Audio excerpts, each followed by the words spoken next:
Hey guys, Dirk here. Today, we continue the deep dive into the regions of League's 5 Raging Echoes. In our last video, we covered the regions everyone will begin with, Misthalin and Karamja. As a quick summary, Misthalin is a great region to start off any account, with Karamja being a support region. Paired together, I rank them at a C tier. Now, in today's episode, we'll be moving into the first set of regions that you can choose. For those of you who are unaware, the way Leagues works with their regions is fairly straightforward. Every player starts with Misthalin upon spawning into the League's world, and then unlock Karamja by completing the League tutorial, which shows you where all the relevant information is. Players will not have access to any other regions until they complete League tasks. Last League, these task thresholds were 60, 140, and 300. While those numbers are subject to change for ranging echoes, they should give you a pretty solid idea of what the new thresholds will. Any region you select will be immediately accessible upon unlock, and you will have a teleport in your League interface in case you can't walk or spellbook teleport to it directly. With that, today we are going to be covering Asgarnia, the Kharidian Desert, and Fremennik. Just as a quick side note, these regions I'm covering are in alphabetical order by the common shorthand for the leagues, not with the intent of any synergy. Similar to the last video, before we jump into the breakdowns, I'd like to touch on some general leaks, teasers, and updates in regards to Raging Echoes. A bit of a clarification / reiteration on something I mentioned in the last video but didn't fully elaborate on. I mentioned that Soul Wars may not be a meta for combat training, but I didn't exactly say why. It appears that the JMod team in charge of the League's development disliked the Soul Wars meta, where Zeal rewards were boosted, and then the gain from turning Zeal into experience was also boosted by normal League's multipliers.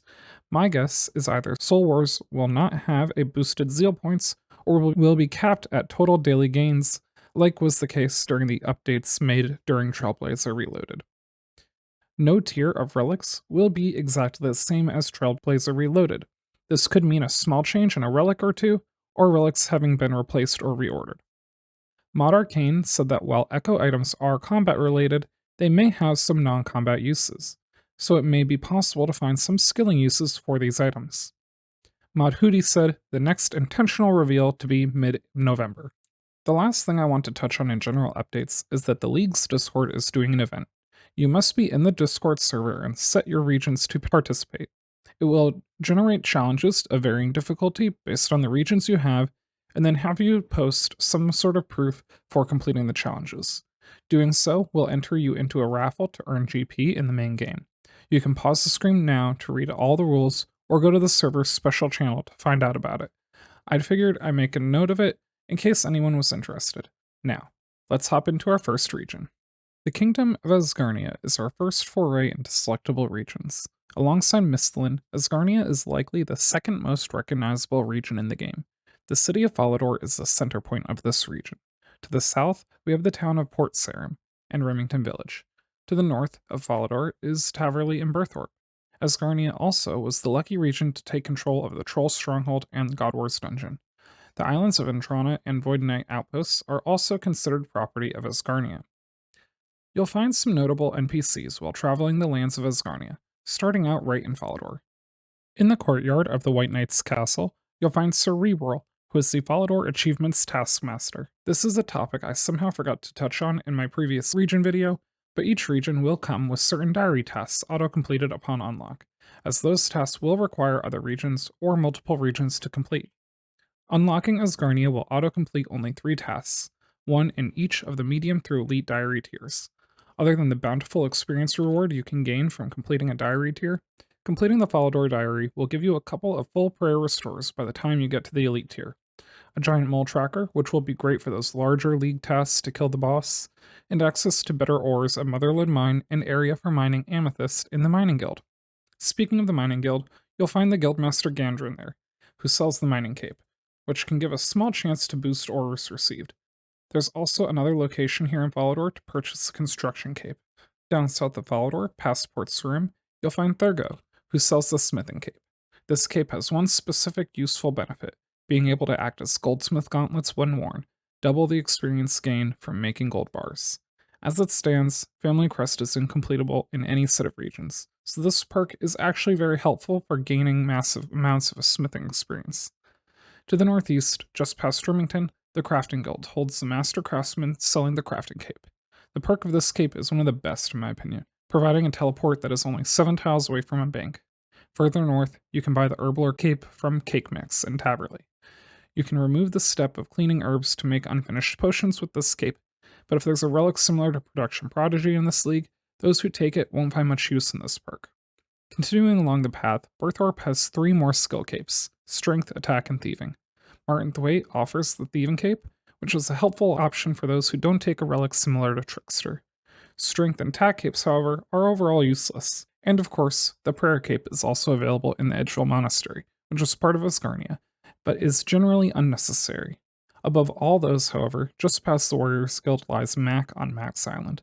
Upon achieving 2277 total level, you can purchase the Max Cape, providing the perks of all capes in the game. This is by far the best skilling perk of Asgarnia, and well worth having access to. The Slayer Master tutorial is found here in Berthorpe. As stated in my previous video, all Slayer Masters act the same and award the same points. Another important NPC to know is in relation to a specific banker, Emerald Benedict. He stands next to an everlasting fire, making it a great place to train cooking. You can also access files in Remington General Store, who can unnote items for you for a fee. While it may be of less use in leagues between relics like Last Recall, Banker's Note, or Production Prodigy, files may have some use depending on regions selected and relics chosen. Finally, Voice the Gardener in Volador Park will be a great way to acquire various seeds for skilling. There are plenty of monster encounters scattered throughout the Kingdom of Asgarnia. Let's start off with some new additions to the game. Valgothic Sleeps brought in a couple of new creatures to the game, and while we don't know for sure, it is likely that one of either Mistlin or Asgarnia will auto-complete the quest. While I covered Tormented Demons in my last video, the Elite Black Knights were also added in. While the Knights may be a bit more annoying to kill as they can pray against your attacks, they will be a quick way to gather fast Black Knight kills and farm heart clues. There are also Cyclopses in the Warriors Guild to get the Dragon Defender, the best melee offhand for everyone who doesn't take Asgarnia and Mauritania. In the God Wars dungeon, there's tons of creatures. Most creatures in the dungeon are not worth the time to kill, as their drop tables have nothing of note. However, the spiritual mages do drop dragon boots, and my personal favorite is the variant in the Frozen Prison by Nyx, as they drop more good runes as well as prayer restoration potions commonly. The Taverley dungeon has multiple options, including blue and black dragons, who can drop a draconic visage, chaos druids, where you can quickly farm herbs for training at lower levels, and hellhounds, which drop hard clues and have an extremely rare chance to drop a smoldering stone. Skeletal wyverns live in the icy caves under Mid-Skipper Point, and have a phenomenal drop table for gathering resources for scaling and give another chance to get a draconic visage. Finally, while not quite a normal PvM encounter, taking a boat from Port Sarim gets you to the Void Knight Outpost and Pest Control minigame. The rewards here are largely combat focused, providing good combat experience and the Void Knight armor. Now, before we get into the conversation of bosses, I want to bring up Echo Bosses. As of the recording of this video, we don't know much about the Echo Bosses and their items. That being said, we do know that the Echo Bosses will not be any Desert Treasure 2 boss, and make them harder than their normal counterparts. That is to say, if the regular boss is difficult for you, then the Echo Bosses will be very difficult. But if you are comfortable with the normal version, the Echo will be a challenging, but not impossible task. With that being considered, I'm going to talk about the bosses and the rest of the regions in the order I think they are likely to be the Echo Boss. I'll also take a stab at what I think the mechanic will be, and what I think the possible drop could be. With those parameters set, the first boss up to discuss is the Whisperer. The Whisperer will be accessible for all Asgarnian takers, and will provide a source for great mage ropes, a chance at the Soul Reaper axe, as all the DT2 bosses drop all pieces of the axe. The God Wars dungeon contains 5 bosses, all having great upgrades that work with various combat styles. Commander Ziliana has the Armadillo crossbow, the second best crossbow in the game. General Grador drops the Bandos armor set, a great strength bonus melee armor. Krill Suitsaroth holds the Zamorakian spear, which pairs greatly if you take Kandarin, and then Korund more so. Kriara holds the best ranged armor in the region, while the Desert holds its upgrade. The final boss, next, drops the upgrade to the Armadillo crossbow, the Nihil horn, to make the Zarite crossbow, and the damaged Horva armor, which was fixed and empowered by the Bandos armor. I think that these bosses are less likely to be echoes, as how could you single out one over all others? Though, Krill would be my pick since it is the least beneficial.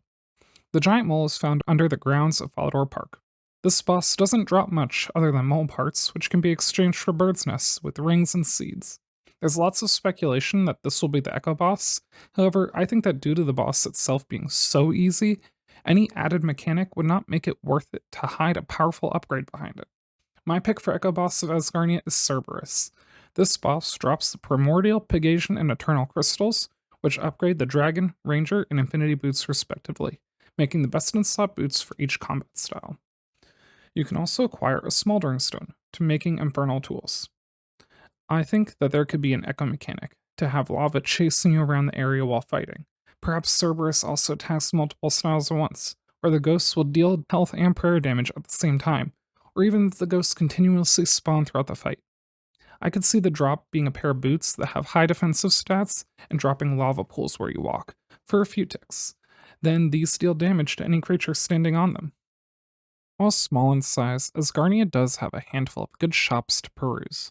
In Port Surim, Garen's Fishy Business has the full range of fishing equipment, and also sells a mass amount of sardines, which can be an incredible way to train cooking levels for very cheap. Down in the Dwarven Mines, you can find two great shops: Nermoff's Pickaxe Shop, which can sell you a rune pickaxe, and Nolodion, who sells you the dwarf cannon. In previous leagues, this was less than exciting, but for Raging Echoes, the Dwarf Cannon quest is auto-completed in Asgarnia and able to be bought. The Heroes Guild is accessible and has a shop selling the Dragon Mace and Dragon Battle Axe. The Warriors Guild has two more shops that can be helpful. The Potion Shop has access to potions for early levels until you can acquire better options, or relics that can boost combat stats. There's also a food shop selling 14 and 16 heal items, great food sources for cheap. I do want to mention that Grace's graceful clothing is in Asgarnia, but in Trailblazer Reloaded, the graceful out was only a 200-point task, and Marks of Grace were not boosted. And since we are given endless run energy, it's even more useless. The last shop of note is the Void Knight Archery Shop. Here, you'll be able to buy mass amounts of arrowheads to train fletching with, up to rune. As we enter into the final section of the Asgarnian review, I'd like to clarify here that my skilling reviews with the selectable regions will not include much, if any, early game skilling content, unless it is specific to the area, a content reward from a quest or other activity, or a skill that is at a low level was harder to train in starter regions. Now, before we get into the training activities, we'll cover questing in Asgarnia, which is a lot. Like a lot. The following are quests that are completable by just having Asgarnia unlocked as your first region: Below Ice Mountain, Doric's Quest, Enlightened Journey, Goblin Diplomacy, Grim Tales, Hero's Quest, The Knight's Sword, Pirate's Treasure, War Sign of Interest, Recruitment Drive, Witch's House, Witch's Potion, X Marks the Spot, The Frozen Door, Skippy and the Mogres.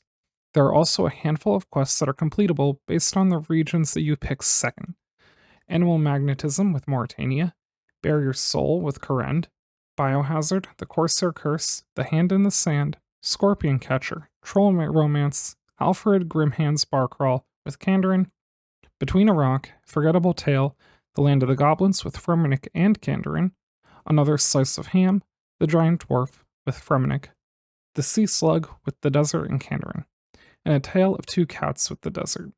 A side note, that if you do unlock Kandarin or Mauritania, you will be able to start Recipe for Disaster, and can then complete some subquests based on regions: freeing the goblins, requiring Asgarnia; freeing the mountain dwarf, Kandarin; freeing the lumberjack guy, Kandarin; freeing ceramic vars, Fremennik.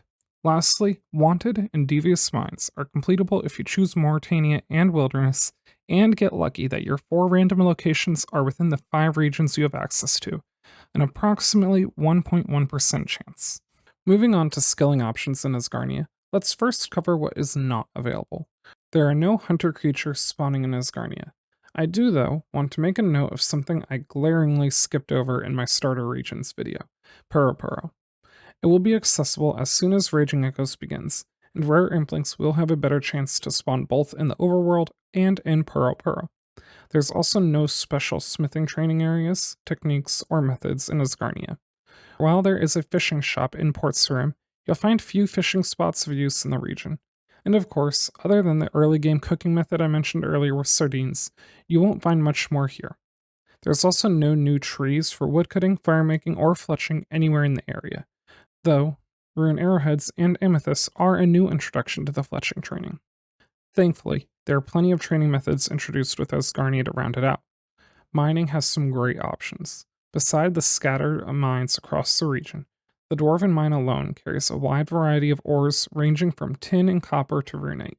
It also has amethyst, which is a great training method, especially to help train fletching at later levels. There's also the Motherlode mine access, should you choose to spend your time there. Falador also holds a higher level agility course, which did receive a boost to its experience rate. There's also the Rogue's Den, which needs 50 agility to enter and pairs with 50 thieving to gain access to the Rogue's outfit.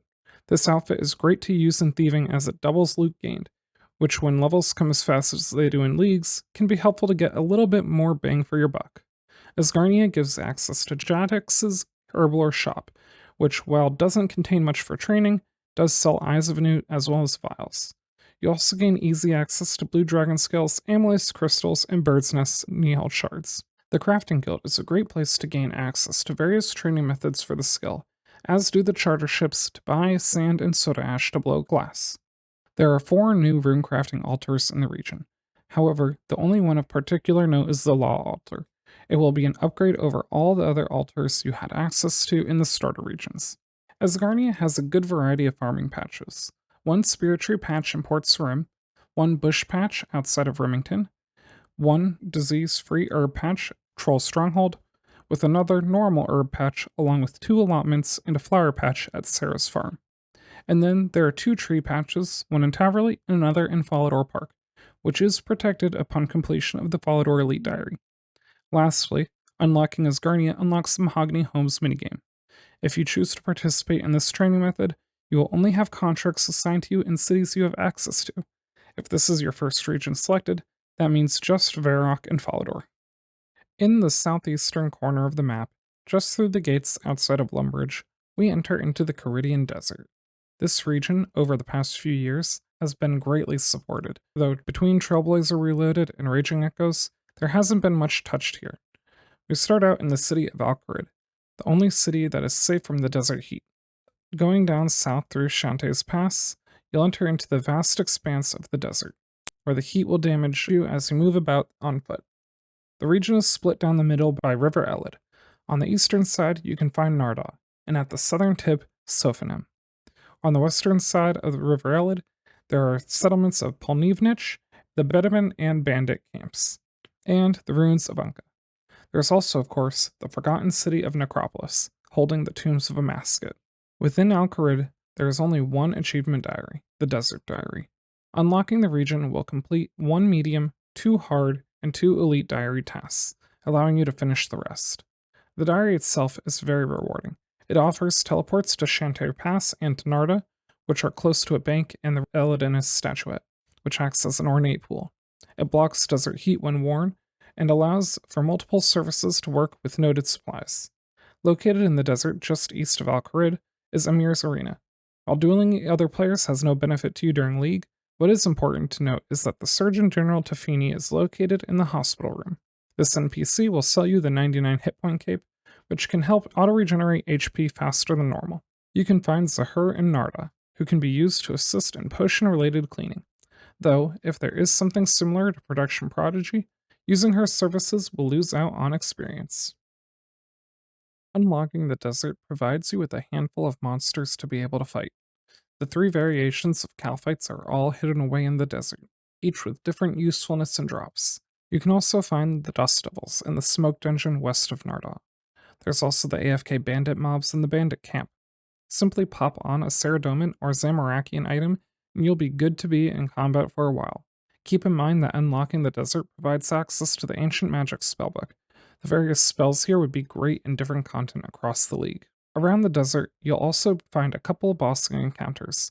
Unlocking the desert is the key factor for being able to kill the Leviathan. You'll be able to access Virtus Robes, the Soul Reaper Axe, and if you pick Fremennik at some point, the Venator Ring.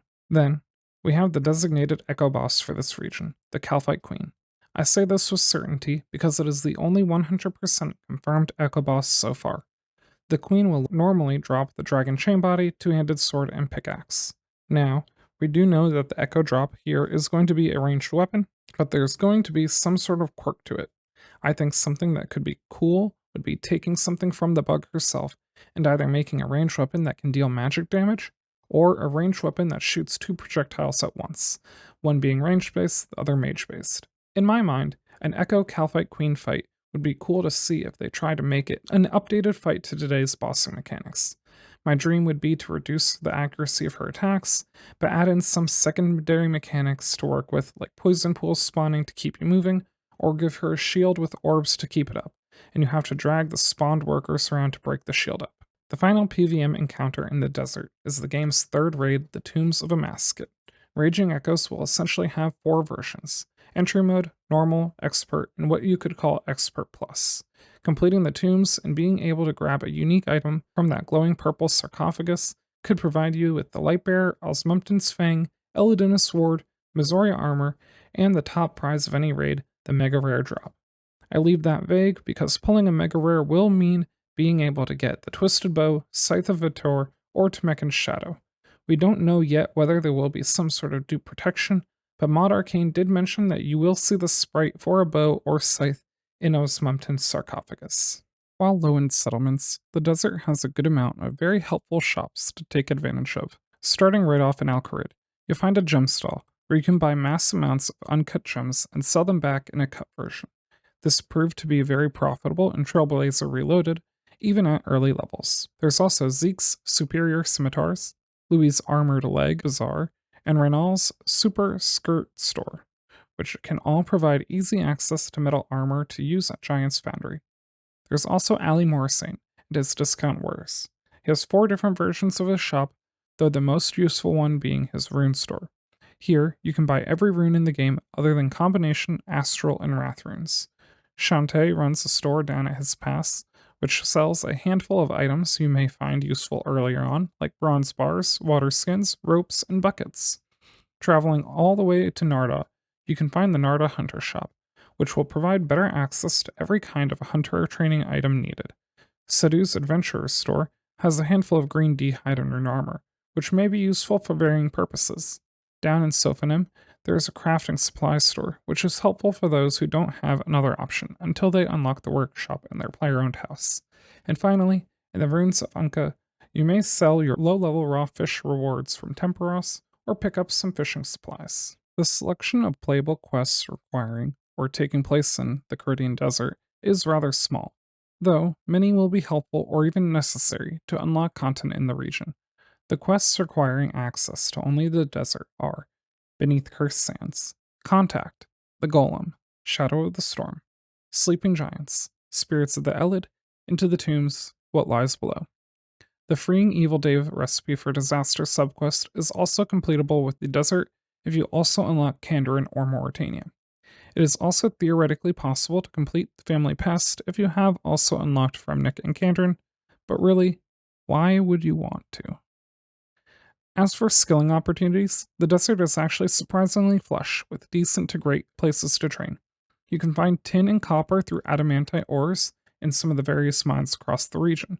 There's also clay to use for early crafting, and then sandstone and granite. Alkharid has the second lowest rooftop agility course, and Polnivnich holds the level 70 course. You can also make some decent cash by completing rounds of the agility pyramid. Giant's Foundry can be found just east of Alkharid, in the Old Clan Wars area. As mentioned before, Shantae sells bronze bars, as well as Louis and Renal selling bronze through adamantite equipment, which can be melted down for your swords. There are also a couple of secondaries for herb lore you can collect in the desert, like goat horns and potato cactus. But to gather herbs, Tombs of Amasket drops a lot of solid herb seeds like Renar, Snapdragon, Torstal, and Toadflax. What I did not mention in the bossing section earlier is the skilling boss Temperos. Killing this boss provides excellent fishing experience and decent cooking experience via the harpoon fish and the rewards from the pool. Also a note here, the unique drops here do have boosted rates. When you start training thieving, you can find 3 great methods specific to the region. The Sorcerer's Garden and Squirt Juice is a decent method solo, and if you're lucky, A world may become player designated as a Skorkin world. You can also knock out plenty of people in Polnivnich to steal their gold via blackjacking. And finally, in Sophonim, is Pyramid Plunder, one of the better training methods in the game, assuming no relic, and even has a boosted rate at the Ferrous Scepter. There aren't many crafting training methods in the desert, but Alcarid does provide access to a leather tanner, which you can pair with other regions. As you might expect, there are hardly any trees in the desert, but you can find about 7 normal trees, 7 teak trees, and 2 mahogany trees to use in woodcutting, firemaking, fletching, and construction.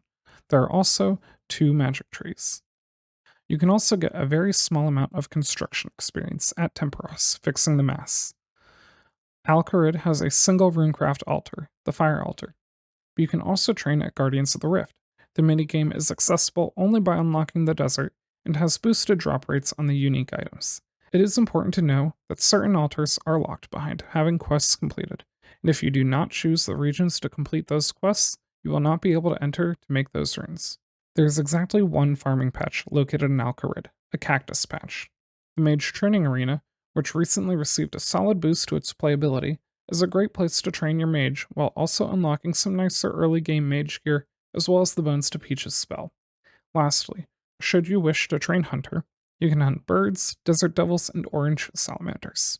The final region to cover here is the settlements and islands of the seafaring Fremenniks. The mainland city of Relica centers the region and can be used to access almost every other settlement. From the docks here, you can take the boat to Nitisnot and Yatutso, Estetaria and Miscellanea, and Lunar Isles and the Moon Clan. The Fremennik region also provides access to the dwarven city of Keldegrim, and in the icy north, you'll find Weiss and all the secrets it holds below. Unlocking this region provides full access to the Lunar Spellbook, a great utility for players that can help in multiple scenarios. There's also Monis Burgwar, who can provide access to the Nitisnot helmet. On Miscellanea, Advisor Grimm manages your kingdom, a great source of various skilling and supplies should you choose to utilize that during the league. Upon unlock, 6 achievement diary tasks will be completed for you, 1 in each of the easy and hard tiers, and 2 in each of the medium and elite tiers. The Fremennik diary itself has a small handful of useful rewards once you complete it. There will be 2 spells locked behind completing the diary, Tan Leather and Recharged Dragonstone Jewelry. Depending on your region selection, these may be invaluable spells to take advantage of. A new addition to the diaries, you can receive better experience rates at the Relica Rooftop Agility course. You'll also be able to travel around Lunar Isle without the use of the Seal of Passage and receive Dagonoth bones noted for extended trips. Fremennik hosts plenty of monsters to hunt during your league's journey. The best place to start will be the Fremennik Slayer Dungeon. Here, you can find some helpful creatures like jellies, Turos, and Karass, the latter 2 dropping leaf-bladed weaponry. Waterbirth Island holds a variety of monsters, but most notably Dagonoths. The same can be said for the Island of Stone. However, it also holds Basilisk Knights, and the prestigious Basilisk Jaw to access the Nitisnot Face Guard. Should you wish to go for it, there's also the Brine Rats and the Brine Saber, a better than Rune Scimitar option. You also shouldn't forget to check out Ice Trolls for the Granite Shield. This is another area that has recently benefited from the additions of bossing to the game. In the Gorak dungeon, underneath the Ice Troll Lance Voice, Duke Sokelis has made his home. The Duke offers much of the same as the other Forgotten Four. However, one thing different from this region is your ability to turn the Magus Vestige and any other vestige your other regions provide into their finished rings by the drops of the Dagonoth Kings. But we'll get to them in a moment, as the next boss to cover is the Phantom Muspa. Also having a home in the same dungeon, the Muspa offers access to the Venator Bow, a very fun ranged weapon that is powered by the ancient essence that Muspa also drops. This essence can be used to upgrade an imbued heart to a saturated heart. On the island of Ungal, the undead dragon Vorkath made his home.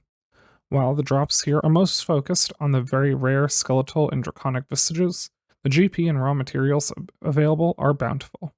You can also take Vorkath's head to obtain an Avis Assembler, the second best range cape slot item in the game. That brings us to the Dagonoth Kings.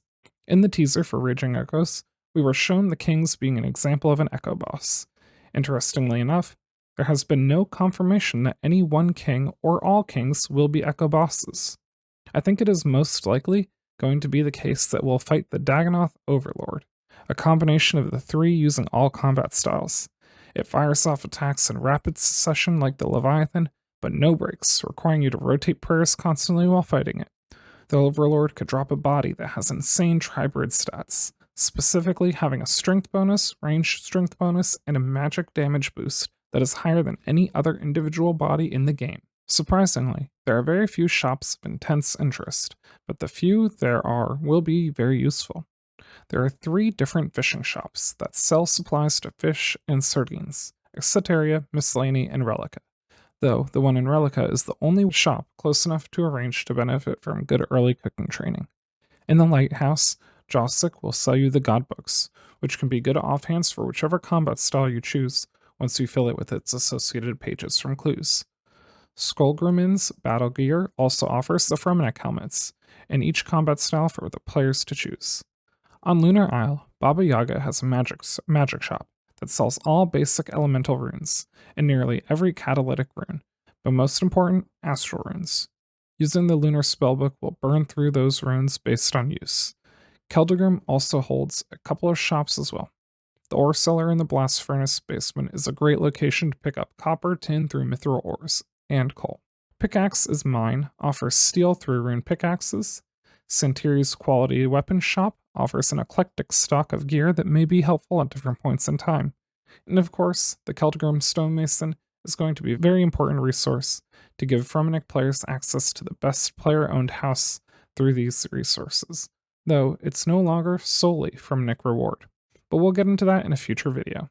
The auto-completed quest list of the Fremennik region is one of the longest in the league. The list of quests you can complete fully in Fremennik are the Fremennik Isles, the Fremennik Exiles, Olaf quests, Royal Trouble, Throne of Miscellania.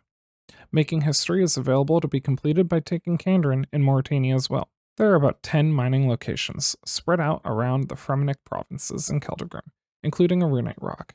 The most notable of these locations are the Yatutso dungeon and the salt mines under Weiss.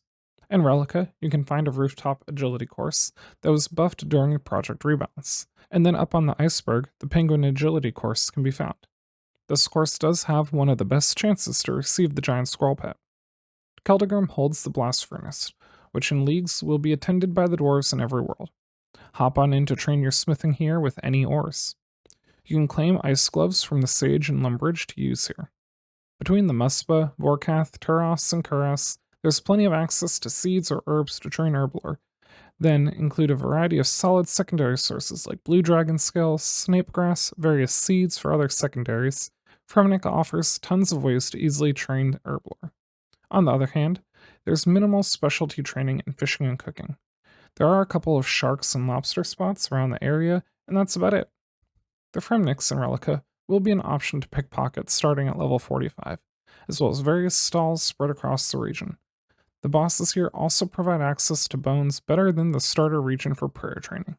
Dagonoth Kings drop Dagonoth bones, and Vorkath drops superior dragon bones, the best bone in the game. The Lunar Spellbook offers multiple spells you can use to help train crafting like spin flax, super glass make, string jewelry, and tan leather. The spellbook can also be used to cast a handful of spells while training other skills passively. A good example of this is Magic Imbue, which can be casted while running and has a fairly low cost of 2 astrals, 7 water, and 7 fire runes. Astral runes themselves also provide a decent way to train runecraft. Prior to access to any relics similar to Banker's Note or Last Recall, astral rune crafting is still fairly quick, and the experience rates are not too bad. One interesting note is that across the region, there are no special high-leveled trees you can chop to gain good woodcutting, firemaking, or fletching experience. Across the region, there are only 3 farming patches: a disease-free herb patch in Weiss, and a bush and spear tree patch on Esoteria. The Stonemason shop in Keldagrim is either a great resource for construction training or a valuable reward, depending on the relic selection. If there is something akin to fire sale this time around, you can use the supplies here to at some points being able to build one item for tens of thousands of experience. If you don't, you'll just be able to benefit from these rewards once you have the gold to buy from the shop. Finally, just north of Keldagrim Cave, just north of the Keldagrim Crate. That is hard to say. Finally, just north of the Keldagrim just north of the Keldagrim Cave entrance. There we go. Finally, just north of the Keldagrim Cave entrance, the Polar Hunter area holds various training methods from level 1 to 55, a solid option to get you going on training Hunter. Note that even if you don't unlock an area with a Hunter shop, the Lunar Spellbook does have the Hunter Kit spell, giving you access to all the items you would need for training the skill. At first, I thought I would be putting Asgarnia in the A tier, just based on memory and preliminary ideas I had going into it. A would have been my best guess. However, to say Asgarnia is anything less than an S tier region is honestly a disservice. It has something for every combat style, tons of great rewards for multiple facets of the game, and the only area I would consider it is lacking is skilling methods, but what it does hold is still great options. So, somehow, we end up with our first selectable covered region in the S tier. As for the Kharidian Desert, it's hard to not want to put it directly into the S tier. A part of me was expecting for this region to drop to an A tier, as I felt like it was heavily hyped last league due to the Tombs of Amasket making its league's debut, and the region being required to kill all members of the Forgotten Four. Now that the dust has settled with both of those PVM activities, I was very tempted to put this in the A tier, but with TOA being able to provide the Twisted Bow and Scythe of Atur, I think that just barely keeps the region at the bottom of the S tier. When we get news of the Echo Bosses and what items they hold, this may change, but for now, we start off with two S tier regions. That leaves us with Fremennik. I feel comfortable saying that Fremennik is not an S tier region. I think if I did, I would have to readjust and reevaluate my rankings. With that said, where do I believe it goes? I like the Fremennik region overall, and think it has a lot of fun things offered here, but I don't think in its current form it's a top tier region. It isn't the worst by any means, but it isn't the best. Therefore, I think it's safe to say Fremennik is an A tier region. And that's it for today's episode. I feel confident enough to say that I'm sure I only missed 3 important pieces of content in this review, so let me know down below what I forgot. What are your thoughts on the regions we talked about today? If you thought this was helpful, I'd greatly appreciate a like on the video, and while you're down there, subscribe to the channel to see more. I'm fully focusing on League's content for the next few months, so expect more to come, especially as we start to get more info in the coming days and weeks. Next video, we'll be focusing on the next 3 regions: Kandrin, Mauritania, and Tiranin. With that, I will see you in the next one.